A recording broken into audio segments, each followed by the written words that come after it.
Hello everyone, welcome to our final project demonstration. In this demonstration, we'll be showing you the 4 main project milestones. Some of the technologies that we have used in our project can be seen here. So in our project pipeline, as you can see here, we have different stages. We'll be taking you through all these stages as we take you through our demo. So in our first milestone, which is build, we have created a build server using Jenkins. We have two main branches, which are the release and the dev branch, and we have created corresponding Jenkins build jobs. These build jobs are triggered in response to a git commit to those branch using post commit git hook file. In our second milestone, which is test and analysis, we have used the curvature tool for generating coverage report, and for static analysis, we have used find bugs and check style. So now let's start the demo.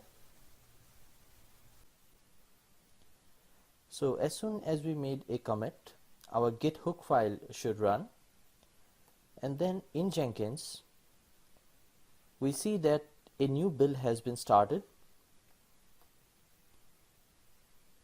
When we click it, we see that a build number 11 here is running currently.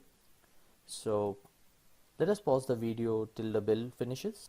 We can view our build status here. It shows that the build has been completed successfully. So along with the build, we have also generated the coverage and the static analysis report.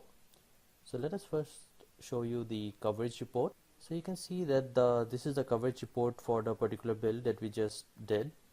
It shows you the coverage for different classes, methods, lines, etc. We have also generated a static analysis report using check style tool. In the deployment milestone, once all the test cases have passed, a Docker image of our application is created and uploaded to Docker Hub, which is then pulled by the production servers. We have implemented feature flags, which can be toggled via Redis server. Right now, I have set the flag to 0, so this is how our website looks like. So now I'm gonna set the flag to 1, which will toggle a new feature. So as you can see here, new feature has been activated.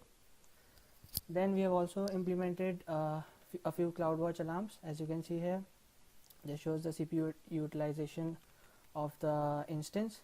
Once it goes beyond a threshold, an alarm is triggered. For the special milestone, we implemented the stress monkey and the restart monkey. The stress monkey is used to simulate high workload scenarios on the instances that we have deployed. We have used JMeter for this purpose. In JMeter, we define the JMX file in which we define the number of users that as a thread count, and also the loop count, or how many times to repeat this process, and the URLs that we need to visit. We then trigger the JMeter test from the command line.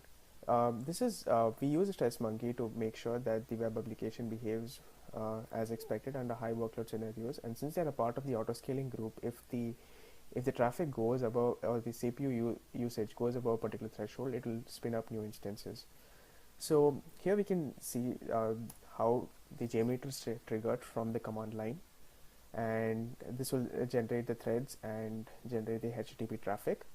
And as the application is running, we can view the GUI option to see the JMX file, and we can define different listener options as a part of the JMX file to observe the behavior and the throughput, and also the response time that we get. Also, when we go to the AWS Cloud Metrics page, we can view the CPU utilization of the instances, and as you can see, these are the couple of times that we have triggered the AWS instance, the JMeter test, and the usage has gone, and we can see spikes in the use. Restart monkey. When deploying applications in the cloud, it is important to make sure that on unexpected outages, the instance comes back up and correctly runs the application. In Restart Monkey, we get all the details or the instance IDs that are running in a particular region, and then restart one of the instances. We make sure that the application is correctly running, and then start doing the same for the other instances. We use Python Bodo library to start and stop the instances, and also to make sure that the application runs on boot up, we use the /etc/rc.local script for this purpose. So here we can see that so this is the script that we're running, and here we get the instance IDs, and then we go about rebooting the instances. We can see that the first instance is now being restarted.